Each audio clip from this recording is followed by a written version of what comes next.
तो मैंने दो किताबों से रेफरेंसेस लिए हैं, the gods of northern Buddhism by Alice Getty, और सेकंड किताब है the Indian Buddhist iconography by Benoytosh Bhattacharyya based on Sadhanamala. Sadhanamala जो है वो 11वीं 12वीं शताब्दी की इसकी पांडुलिपि हमारे पास उपलब्ध है, अर्थात कि ये उसके पहले का ग्रंथ है, जो कि बाकी सारे ग्रंथों का बेसिकली एक कंपाइल देखने मिलता है आइकोनोग्राफी में, एक आइकोनोग्राफी के पर्सपेक्टिव से मैंने कहा। Okay, more focus towards Vajrayana and तांत्रिक बुद्धिज्म।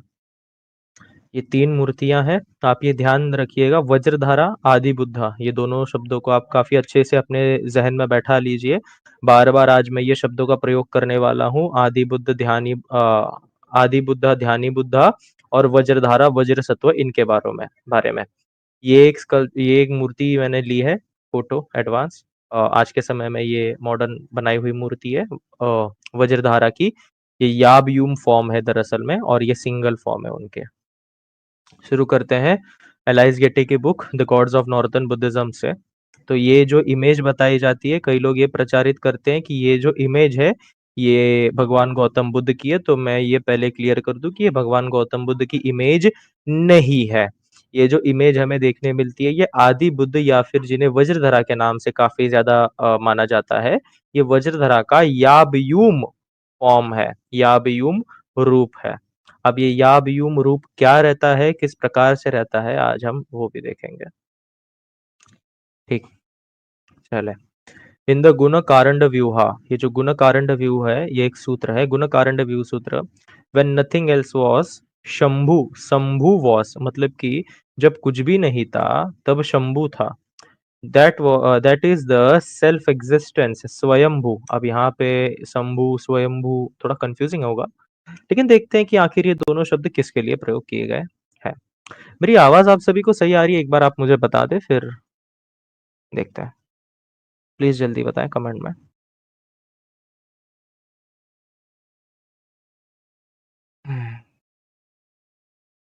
ओके, ओके, सही आ रही है। And he was before all, he is also called आदि बुद्ध। यानी कि ये जो शंभु और स्वयंभू, ये जो दोनों नाम है, ये किनके हैं, ये आदि बुद्ध के हैं। अब देखिए, जैसे कि मैंने पिछले इसमें बताया था, हमारी पिछली जितनी भी स्ट्रीम्स हुई है उसमें, कि जो बुद्ध रहते हैं वो एक प्रकार के नहीं रहते। ठीक, एक रहते हैं सर्वज्ञ बुद्ध, जो 28 बुद्ध हम देखते हैं वो सर्वज्ञ बुद्ध अर्थात कि सबंतु बुद्ध की कैटेगरी में आते हैं। दूसरे रहते हैं पच्चेक बुद्ध, तीसरे रहते हैं बहुश्रुत बुद्ध, चौथे रहते हैं चतुसच्च बुद्ध। इनके अलावा एक और बुद्धास का कॉन्सेप्ट आता है जिन्हें हम कॉस्मिक बुद्धास कहते हैं, जो ध्यानी बुद्ध रहते हैं। ठीक है, 5 कॉस्मिक बुद्धास आते हैं, अक्षुभई बुद्ध, उनके बारे में, और उनका जो ओरिजिन है वो आदि बुद्ध से हुआ है। तो अब ये ओरिजिन क्या है, किस प्रकार से, आज हम वो सारा डिस्कस करेंगे। पहले ये देखते हैं क्या दरअसल में मामला।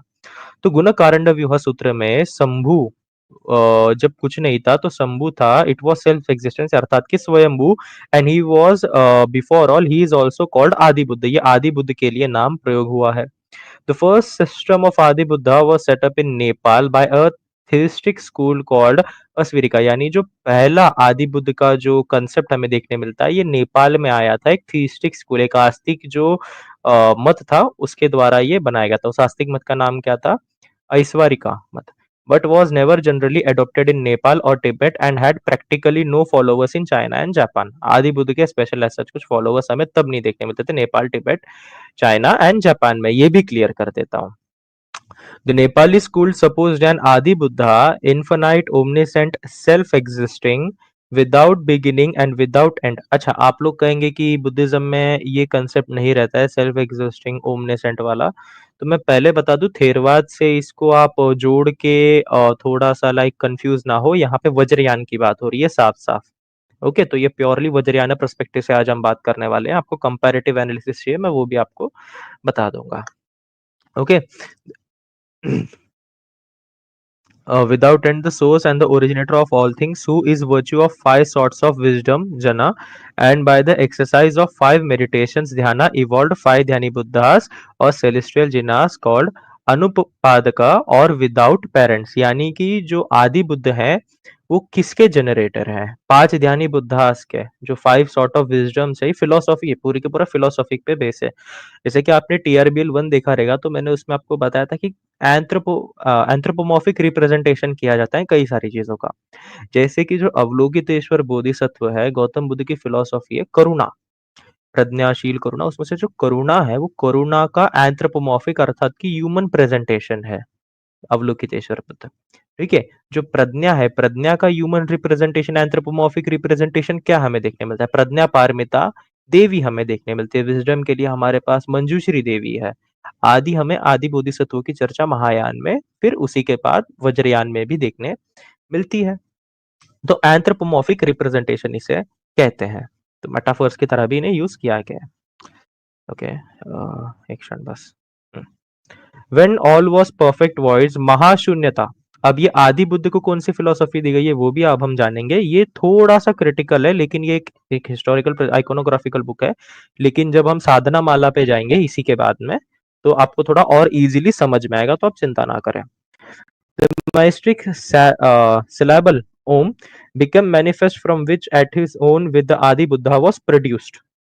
यानी महाशून्यता आदि बुद्ध का एक आदि बुद्ध जो है वो महाशून्यता का एंथ्रोपोमॉर्फिक रिप्रेजेंटेशन है। Eight the creation of the world he revealed himself in the form of flame. अब यहाँ पे देखना आइकोनोग्राफिकल कैरेक्टरिस्टिक्स आ रही है, कौन सी?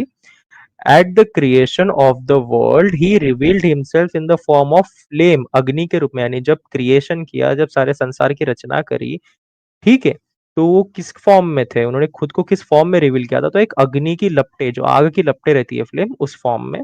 विच issued from a lotus flower, यानी एक कमल के फूल से उत्पन्न हुए थे। और आज के समय में नेपाल में आदि बुद्ध को इसी प्रकार के सिंबल से रिप्रेजेंट किया जाता है।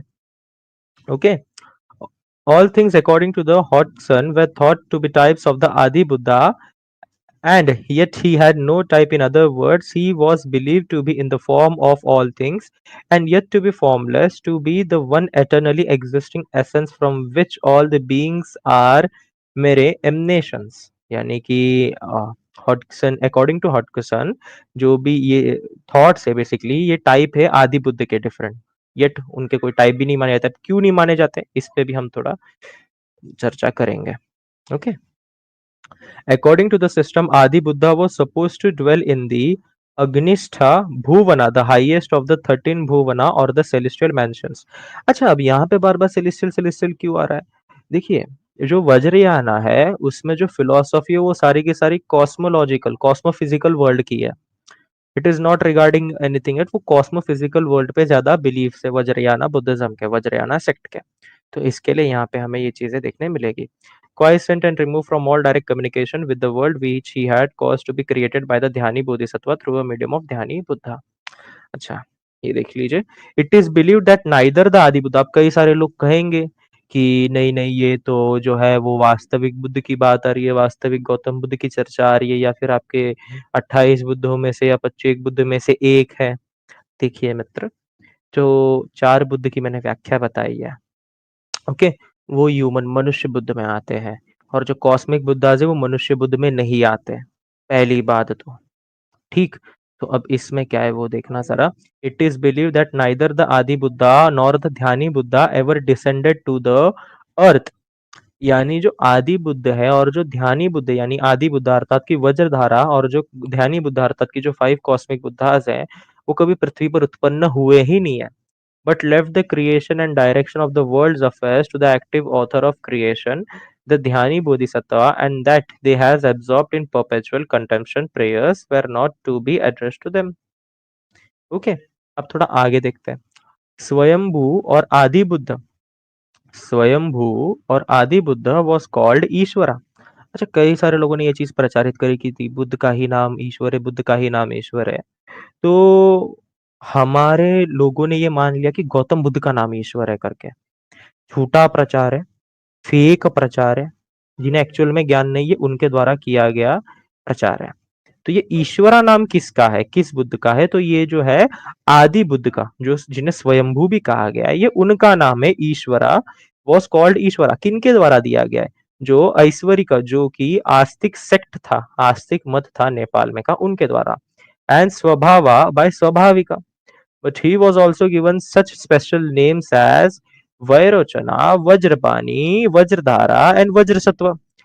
इन द नाम संगीति, कौन सा ग्रंथ, नाम संगीति नामक ग्रंथ में, जो कि कंपाइल कब हुआ था, 10वीं शताब्दी के पहले, ठीक है, Manjushri god of transcendent wisdom is referred to as Adi Buddha, यानी कि जो नाम संगीति है उसमें जो मंजूश्री है, द ट्रांसडेसेंट विजडम, ठीक है, जो विजडम का एक एंथ्रोपोमॉर्फिक रिप्रेजेंटेशन है, उसको आदि बुद्ध कहा गया है, जो कि 10वीं शताब्दी के पहले का एक कंपाइलेशन है नाम संगीति नामक ग्रंथ में.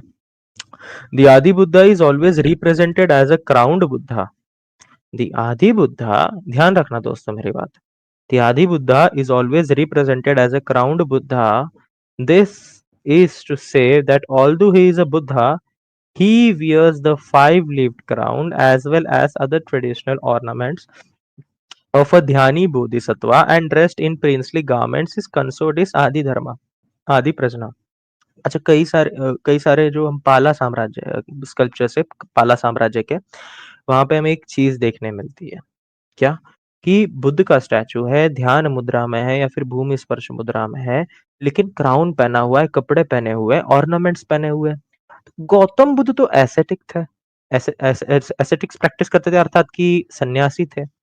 ओके, तो फिर ये क्राउन क्यों दिखाया जाता है, तो ये क्राउन जो है वो आदि बुद्ध को दिखाया जाता है. पाला जो एम्पायर है, पाला डायनेस्टी है, देवर वज्रयाना प्रैक्टिशनर्स, उन्होंने वज्रयाना बुद्धिज्म को पैट्रोनेज दिया था, ठीक है. तो दैट्स वाई जो वो जो मूर्ति है वो आदि बुद्ध की है, ये समझिए, आप लोग कंफ्यूज ना हो इस चीज में. अगर कोई कंफ्यूज कर रहा है तो कहे कि जाए आप जरा जाके आइकोनोग्राफी पढ़े, जो भी कर रहा है उन्हें. In Japan, although the term Adi Buddha is not known, the Dhyani Buddhas Amitabha and Vairochana are both looked upon as supreme. जो जापान है वहां पे वैरोचना और अमिताभ को काफी ज्यादा सुप्रीम माना जाता है. अच्छा, कई लोगों ने ये तो कंफ्यूजन ला दिया था कि अमिताभ बुद्ध जो है वो अर्थ पे ही रहते हैं करके. सी, वो ध्यानी बुद्ध है. They never descended to the earth according to Mahayana and Vajrayana philosophy. They always live in the celestial world according to the cosmophysical theory of Vajrayana and Mahayana. जो cosmophysical theory है, ठीक है, महायान और वज्रयानी की, उसके अनुसार ये कभी पृथ्वी पर उत्पन्न नहीं हुए अमिताभ. तो जो भी लोग कह रहे हैं कि अमिताभ जो है वो पृथ्वी पर थे, ऐसे थे वैसे थे, उन्हें वापस से जाके आई थिंक सो बुद्धिज्म पढ़ना चाहिए, अच्छे से पढ़ना चाहिए. Okay, they are not believed, however, to have evolved the five Dhyani Buddhas. The Amida sect claims that Vairochana and the three other Dhyani Buddhas are manifestation of Amitabha. अच्छा, जो एक अमिदा नामक नाम का एक सेक्ट है, ओके, तो उसमें हमें देखने मिलता है कि जो वैरोचन है और जो बाकी के और तीन बुद्ध है, ये मैनिफेस्टेशन है किन के, अमिताभ बुद्ध के. Okay, they are never worshipped in company with their Shakti. They are never worshipped in company with their Shakti. While in Nepal and Tibet, Adi Buddha is frequently represented with the female energy. अच्छा, अब यहाँ पे तो single representation की चर्चा आ गई. Okay, अब यहाँ पे आते याबयुम वाले फॉर्म पे. ये याबयुम वाला फॉर्म क्या एक्चुअल में सेक्सुअल है, क्या ग्रंथों में इसकी व्याख्या सेक्सुअल रूप से करी गई है, अश्लील रूप से करी गई है? अब थोड़ा इस पे आते हैं, तो इसके बारे में क्या लिखा है.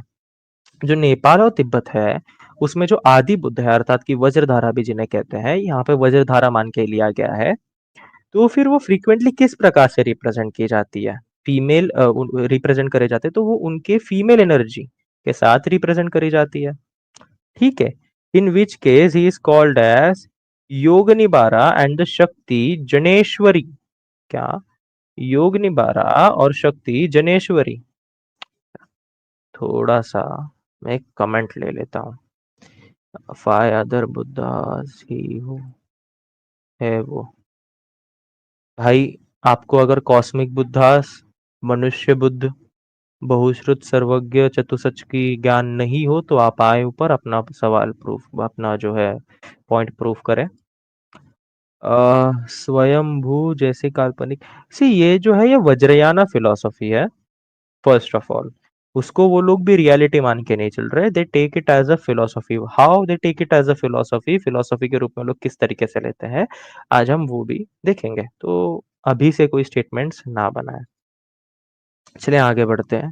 अच्छा, कई लोग कहेंगे कि नहीं नहीं नहीं नहीं, हम तो ये बुद्ध की तरह दिख रहे हैं, हम तो इन फोटोज को भगवान बुद्ध की ही फोटो मान के चलेंगे, या फिर इस मूर्ति को भगवान बुद्ध की ही मूर्ति मान के चलेंगे।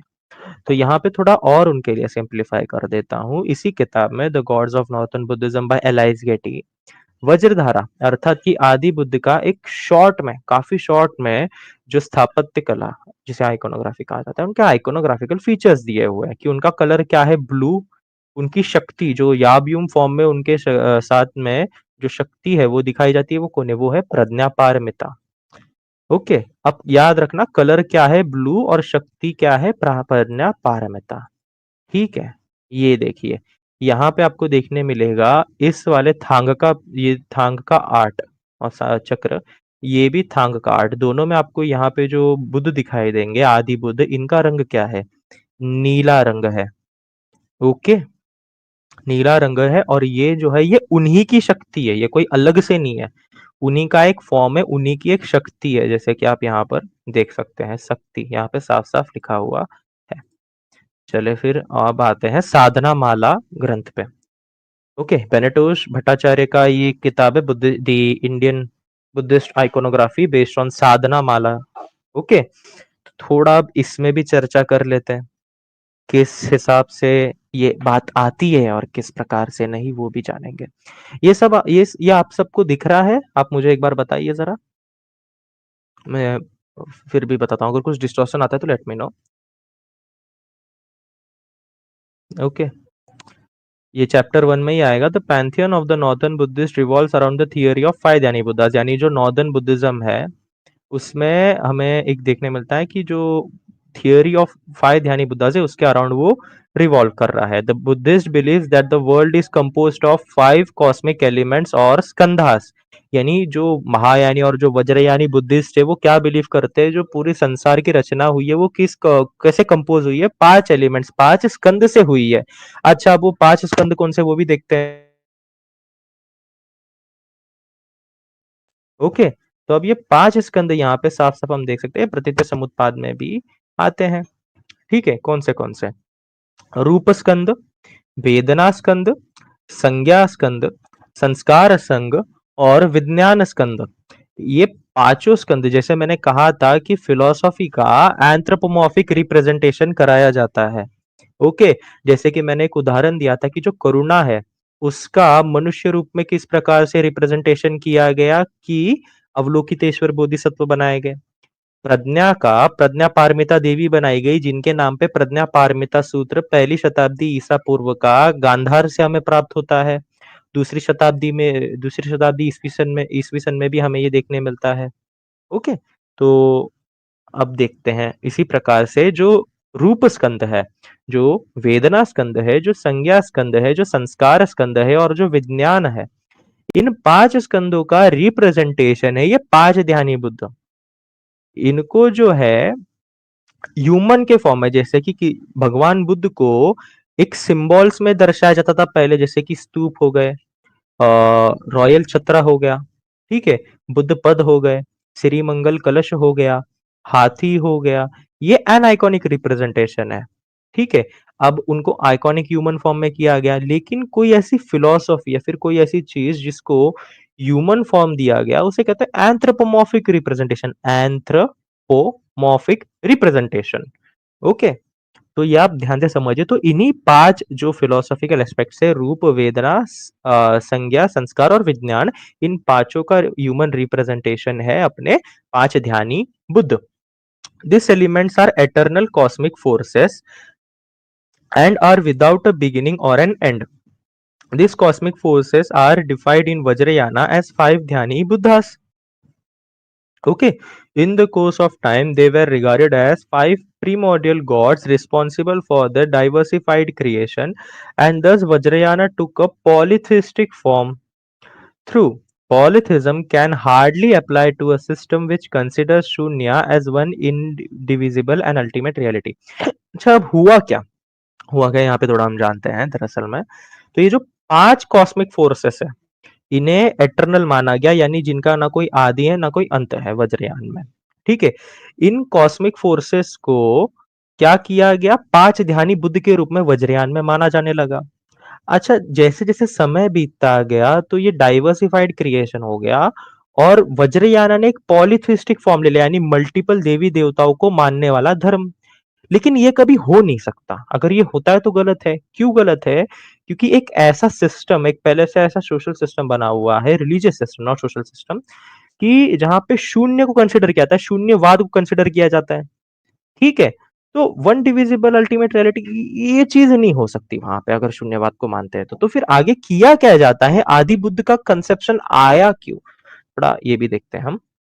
But so also as long as form could not be given to the Shunya as an anthropomorphic deity.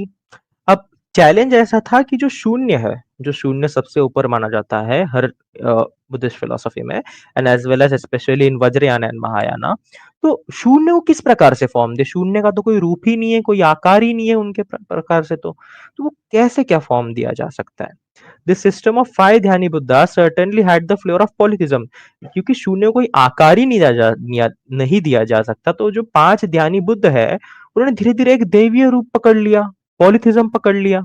ठीक है, the priest and the Vajrayana authors were conscious of this shortcoming, especially in the view fact that all six Hindu systems of philosophy tended to develop a high monastic philosophy. ठीक है, थोड़ा उधर से कहीं ना कहीं मैच करने लग गया था, क्योंकि पॉलिथिस्टिक फॉर्म ले लिया था ना, लोग इन्हीं को मानने लग गए थे एक सर्वोत्तम उच्चतम पद पे। अब इनसे उच्चतम पद पे कोई है या नहीं है, ये भी देखते हैं थोड़ा। But so long as form could not be given to shunya, यानी कि कोई एक फॉर्म नहीं दिया जा सकता शून्य को एज एन एंथ्रोपोमॉर्फिक डेटी, ये हो गया।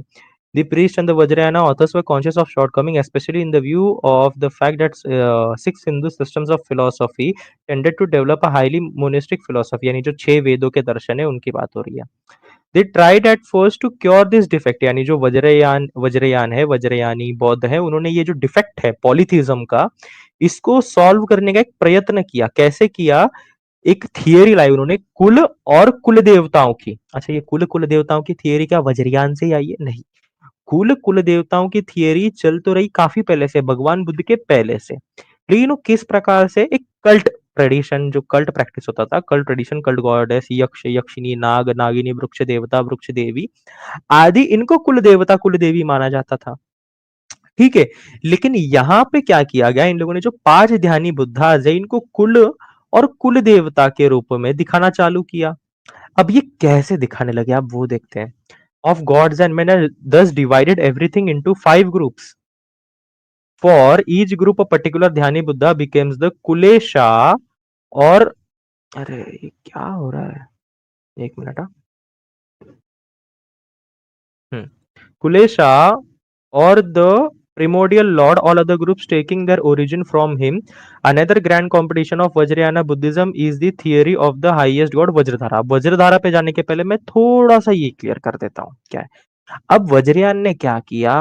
कुल और कुल देवताओं का किया। अब कुल और कुल देवताओं में इन लोगों ने हर चीज को जो है पांच अलग अलग ग्रुप में बांट दिया।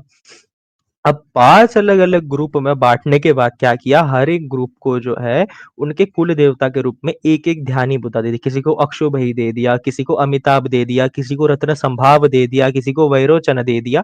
इस प्रकार से उन्हें डिवाइड कर दिया गया। ठीक है, और बाकी लोग समझते थे कि उनका ओरिजिन उनमें से है। ठीक है, अब थोड़ा यहाँ पे देखते हैं आखिर आगे फिर क्या होता है। ओके, तो इनके भी ऊपर कोई आता है क्या? हाँ भाई, जरूर आता है, क्यों नहीं आता, आएगी आएगी चीज। शून्य आता है ना, इसके लिए शून्य एक सबसे मेन चीज है जिसके कारण आज तक कहीं ना कहीं एक बेसिक बुद्धिज्म थोड़ा सा इंटैक्ट रहा है, शून्यवाद। Of the highest Vajrayana is the theory of highest god Vajradhara, यानी वज्रधारा की एक संकल्पना आई जो पांच ध्यानी बुद्ध के भी ऊपर माने गए, आदि बुद्ध माने गए। The primordial monastic god who is the embodiment of the Shunya, to whom even the Dhyani Buddhas owe their religion.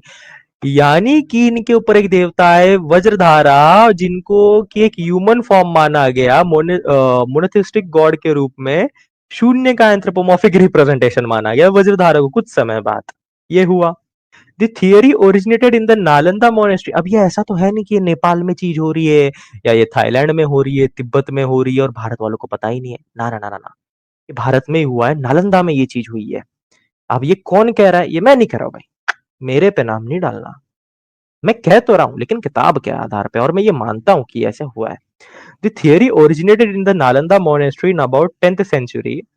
Thereafter, a large number of images of Vajradhara must have been made in different schools of art, जो कि हमें देखने मिलते हैं।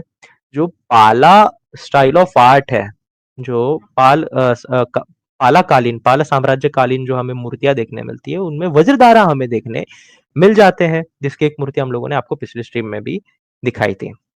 This special तंत्र dedicated to the Adi Buddha is the काल चक्र तंत्र।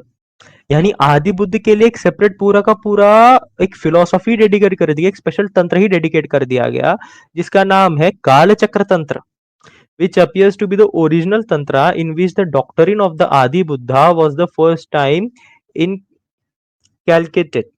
यानी पहली बार उसमें जो है आदि बुद्ध का हमें कंसेप्ट देखने मिलता है काल चक्र तंत्र नामक ग्रंथ में। किताब आप पेन पेपर लेकर बैठिए, लिख लीजिए, ये तो आप इसका स्क्रीनशॉट भी ले सकते हैं।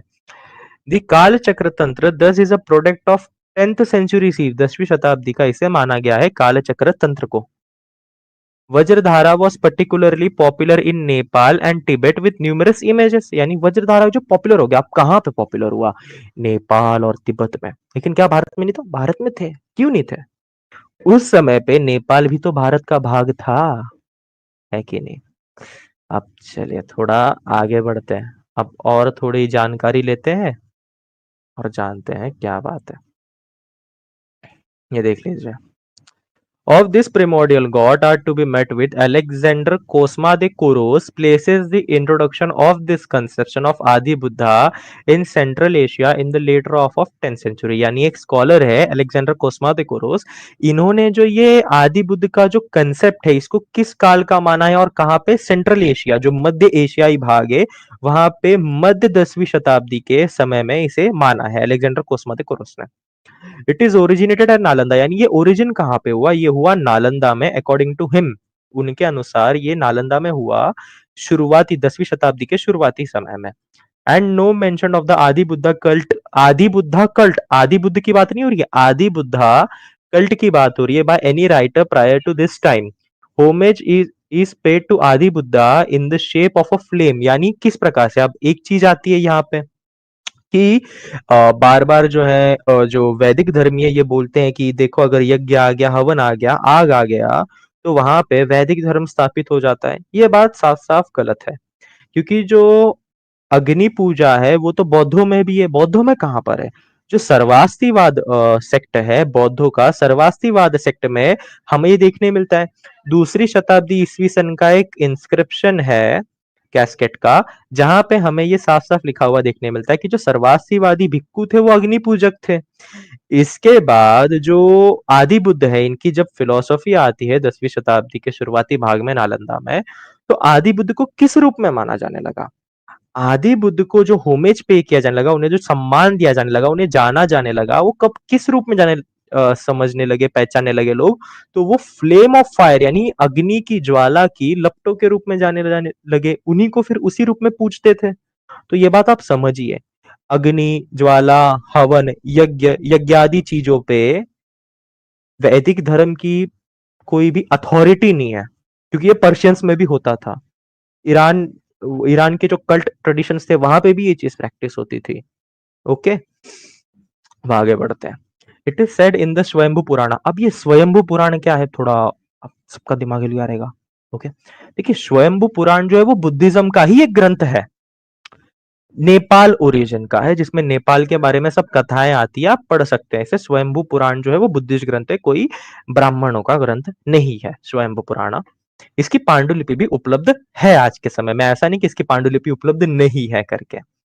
स्वयंभू पुराण that the Adi Buddha first manifested himself in Nepal in the form of flame of fire and Manjushri erected a temple over it in order to preserve the flame. The ancient temple is known as Swayambhu Chaitya. आपने कई बार सुना रहेगा कि नेपाल में एक मंदिर आता है स्वयंभू मंदिर। अब अपने सारे लोगों को पता है कि वहां पे भगवान बुद्ध की मूर्तियां हैं। क्या वो भगवान बुद्ध की मूर्तियां हैं? नहीं, वो ध्यानी बुद्ध की मूर्तियां हैं, कॉस्मिक बुद्धास की मूर्तियां हैं, वो आदि बुद्ध की मूर्तियां हैं। ये बात आप समझिए, बौद्धों का ही है लेकिन भगवान बुद्ध की मूर्ति में, दीपंकर बुद्ध की मूर्ति में, 28 बुद्ध में से 27 अन्य बुद्ध की मूर्तियों में, और जो कॉस्मिक बुद्ध है और आदि बुद्ध है, इनकी मूर्तियों में फर्क है। सामान्य जनता ये फर्क नहीं जान सकती, किंतु जो बौद्ध है, जो इन चीजों को प्रैक्टिस करते हैं, वो इस चीज को समझ सकते हैं, जान सकते हैं, पहचान सकते हैं। तो आप भी ये चीज समझिए। हर बार लंबे कान वाले ध्यान मग्न अवस्था में बैठे हुए केवल भगवान गौतम बुद्ध ही नहीं रहते। वो दीपनकर भी रह सकते हैं, वो कोणागमन भी रह सकते हैं, वो ककुसंद भी रह सकते हैं, कॉस्मिक बुद्ध में से अमिताभा रह सकते हैं, वैरोचना रह सकते हैं। ओके, तो आप ये जरा समझिए बात को ध्यान से। The conception of Vajradhara proposes Adi Buddha, and therefore in the later first half of 10th century, Vajrasattva being a regular development of the Bodhisattva, Vajrapani emanating from the Dhyani Buddha Akshobhaya is a later earlier, although the conception of Vajradhara and Vajrasattva are sometimes inextricably mixed up। यानी कई बार जो लोग हैं वज्र सत्व और वज्रधारा को mix कर देते हैं, जबकि वज्र सत्व जो है वो अलग है और जो वज्रधारा है वो अलग है। वज्रधारा अर्थात कि ऐसा देवता जिसने वज्र को धारण किया हुआ हो। ठीक है। In Vajrayana, Adi Buddha is regarded as the highest deity of the Buddhist pantheon, the originator of the five Dhyani Buddhas। यानी जो वज्रयान मार्ग है, वज्रयान जो सेक्ट है, वज्रयान जो शाखा है बौद्ध मार्ग की, उसमें जो आदि बुद्ध है, जो वज्रधारा है, वो सबसे उच्च देवता माने जाते हैं। ठीक है, बुद्धिस्ट पैंथियन में उनके अकॉर्डिंगली, जो कि ओरिजिनेटर है किन के, पांच ध्यानी बौद्धों के, बुद्ध के, पांच ध्यानी बुद्ध के। When represented in human form, he begets the name of Vajradhara and is considered। अब यहाँ पे दो फॉर्म्स की बात आती है। मैंने जो आपको कहा था ना याभ्यूम, आप कहोगे कि सर आपने बता तो दिया लेकिन आपने रेफरेंस नहीं दिया। रेफरेंस भी है यहाँ पे, देख लीजिए इसी किताब में। कंसीव्ड इन टू फॉर्म्स, एक सिंगल और एक है याभ्यूम फॉर्म, जिसपे आज हम लोग स्ट्रीम कर रहे हैं।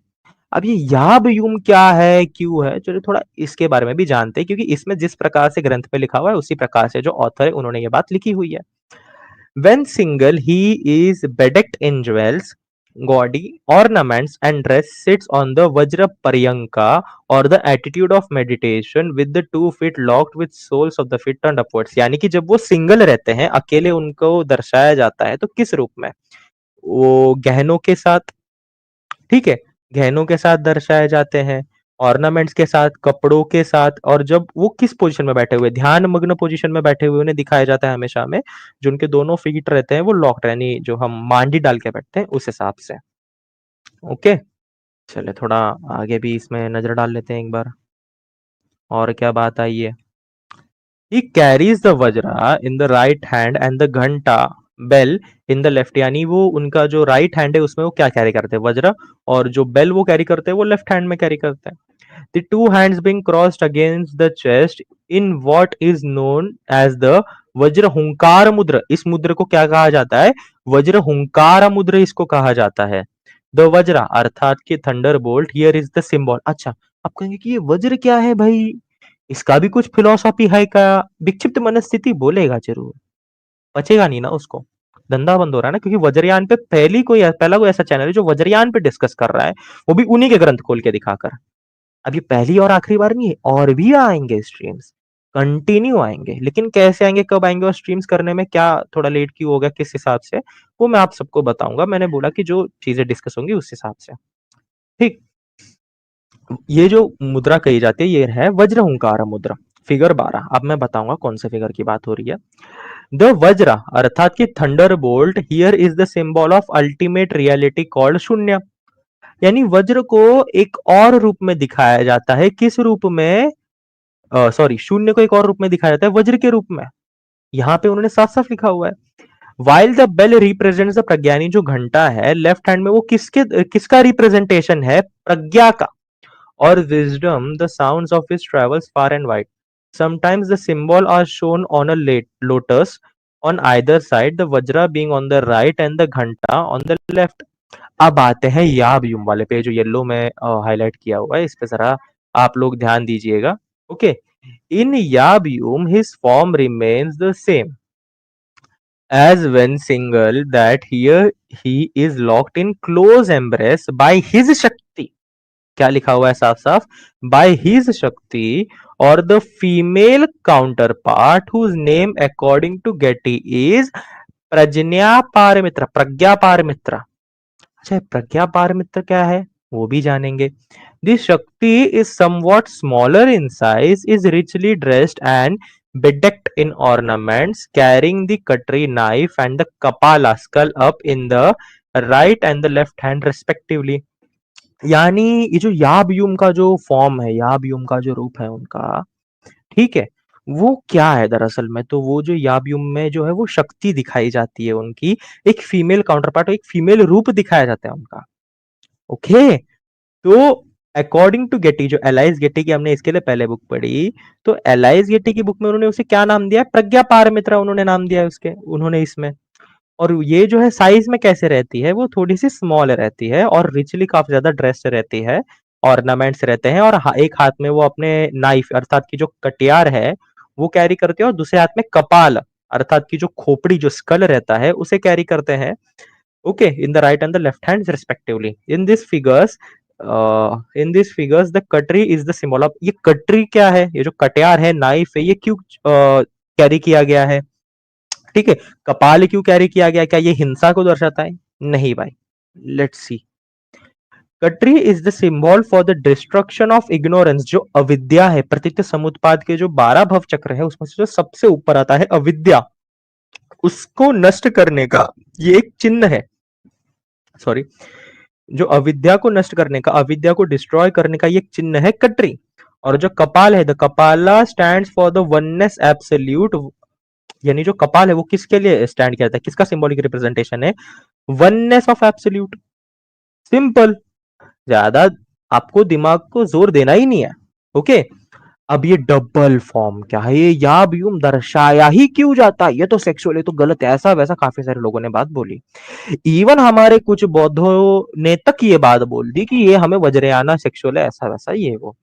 मैं ये नहीं बोल रहा कि उसमें तंत्र में कुछ गलतियां नहीं है करके मैं, लेकिन ये मूर्ति को अगर आप कुछ गलत बोलते हो, अगर ये मूर्ति को अगर आप गलत बोलते हो या फिर कोई बौद्ध इस मूर्ति को गलत बोलता है, I think so, I think so that particular guy or that particular lady needs to again read upon the Buddhism, the Buddhist iconography and the Buddhist philosophy।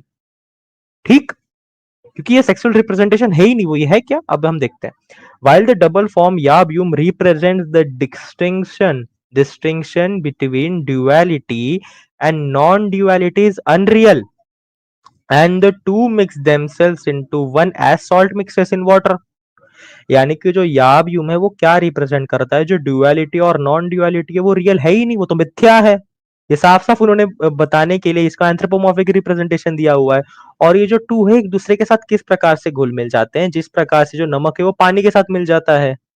इसकी व्याख्या, अगर ये सेक्सुअल रहता था, अगर ये जो मूर्ति है ये सेक्सुअल रहती तो फिलोसफी में भी इसको सेक्सुअल तरीके से बताया जाता, जबकि यहाँ पे सेक्सुअल तरीके से बताया ही नहीं गया, यहाँ पे तो पूरा का पूरा फिलोसॉफिकल मतलब है, शून्य वाला। अब क्या, और क्या फिलोसॉफिकल है इसमें वो भी देखते हैं। The deity Vajradhara is an embodiment of the highest reality shunya, यानी वो शून्य का रिप्रेजेंटेशन है वज्रधारा। और जो प्रज्ञा पारमिता देवी है वो करुणा का रिप्रेजेंटेशन है। And in close embrace they turn into one shunya in which karuna merges and the duality ceases. यानी जब दोनों एम्ब्रेस होते हैं, मिलते हैं, तो वो क्या बनते हैं, एक शून्य बनते हैं जिसमें कि करुणा मर्ज हो जाती है उसके साथ, और जो ड्युअलिटी है वो खत्म हो जाती है। साफ साफ यहाँ पे लिखा हुआ है। यहाँ पे सेक्सुअल मतलब तो है नहीं, जो लोग कहते हैं कि सेक्सुअल है, सेक्सुअल है, सेक्सुअल है। वैदिक धर्मी भी ये बौद्धों पे आक्षेप करते हुए घूम रहे कि देखो ये तो सेक्सुअल है, उनके मुंह पे भी जाके ये मारो, और जो बौद्ध ये बोलते हैं कि सेक्सुअल है, हम तो इस मूर्ति पे चर्चा नहीं करेंगे, उनके भी मुंह पे जाके मारो भाई। तो पता क्या है, पढ़े क्या हो आप बौद्ध धर्म में, फिर वैदिकों ने भी क्या पढ़ा है, और फिर जो खुद को बौद्ध कहते हैं उन्होंने भी क्या पढ़ा है, घंटा कुछ क्या पढ़े हो आप लोग, कुछ भी नहीं। जब आपको एंथ्रोपोमॉर्फिक रिप्रेजेंटेशन के बारे में कुछ भी नहीं पता, आपको आइकोनोग्राफी के बारे में कुछ नहीं पता, तो स्टेटमेंट दे कैसे देते ये लोग, मुझे आज तक ये चीज समझ में ही नहीं आई। ओके, आगे बढ़ते हैं। Is widely represented in Tibet, Vajradhara is widely represented in Tibet. Vajradhara is described in Buddhist tantric work as he has several forms. An important description in the Nishpanna Yogavali. अब ये जो निष्पन्न योगवली है ये कौन से काल की है, ये पाल साम्राज्य के काल की मानी जाती है। Is given below.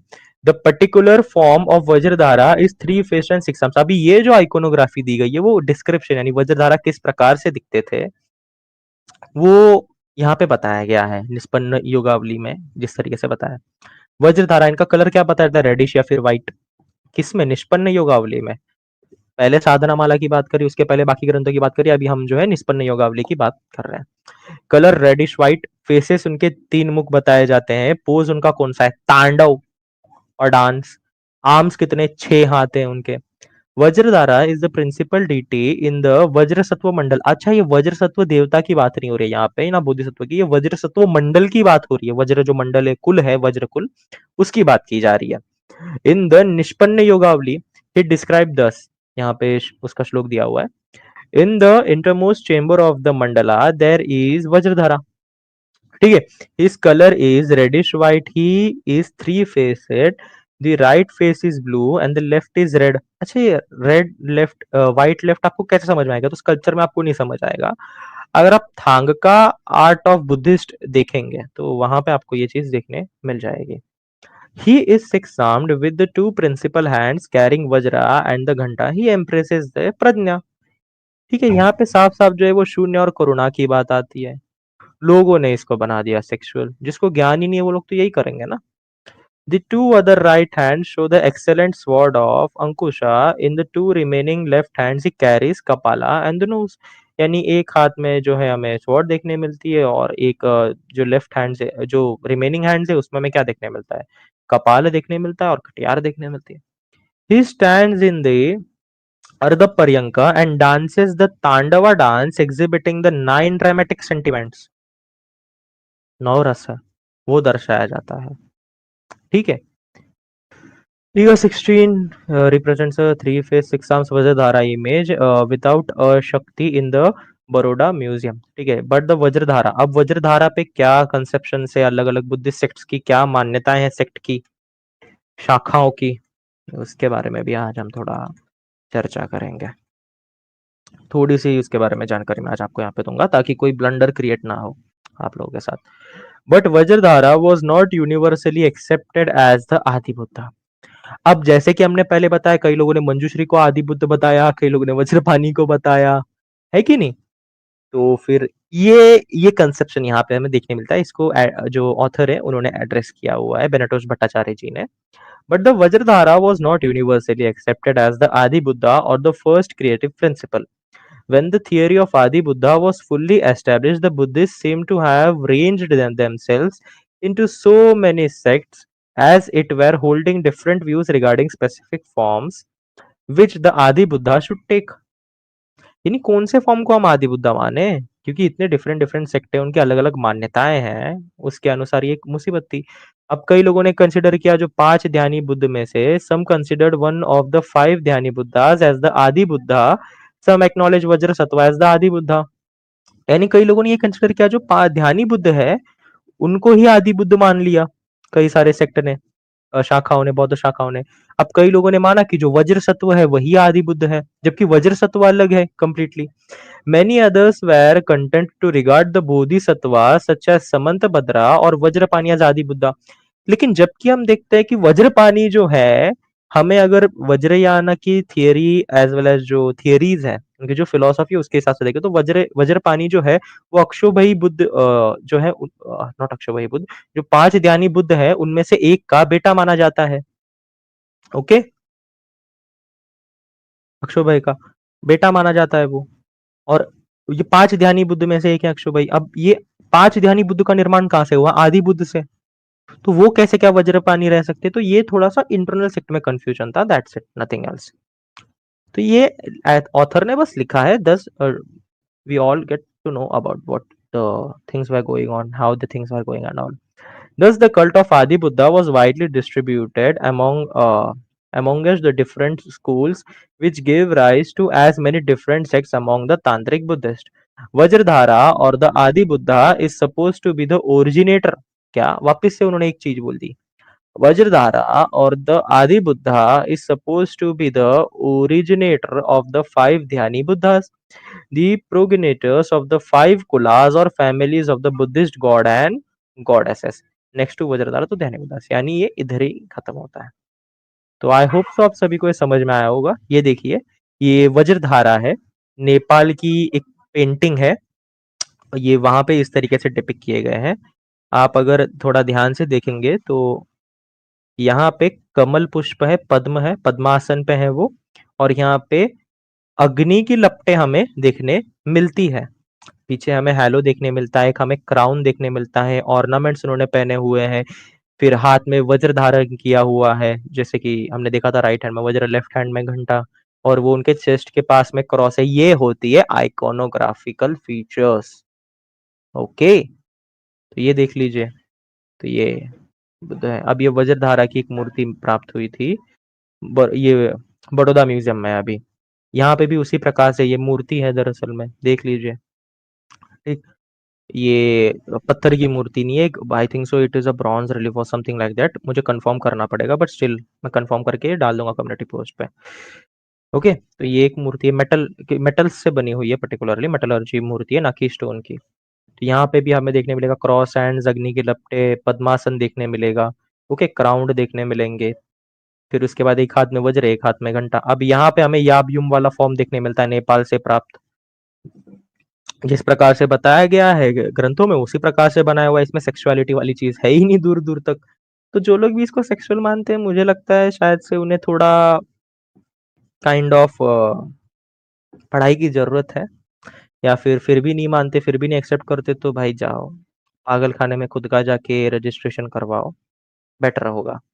वज्रधारा याबयुम की मूर्ति का ये साइड व्यू है। वज्रधारा 6 आर्म्ड, जो कि हमने 6 आर्म्ड मूर्ति देखी थी निष्पन्न योगावली में, जिस प्रकार से उल्लेख आया है कि उस ग्रंथ में निष्पन्न योगावली में वज्रधारा का, उसी प्रकार से यहाँ पे देखने मिलता है कि एक हाथ में स्वॉर्ड, एक हाथ में कपाल पकड़ा हुआ है।